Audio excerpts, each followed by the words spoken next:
sarili bilang si Megatron! Sinimulang wasakin ni Megatron ang buong Ayakan City at inutusan ng lahat ng High Guards. Sinubukan siyang pigilan ni Bee at Alita ngunit binugbog niya lang ang mga ito.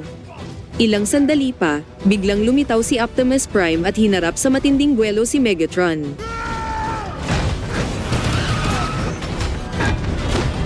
Naging brutal at matindi ang sagupaan sa pagitan ng dating matalik na magkaibigan.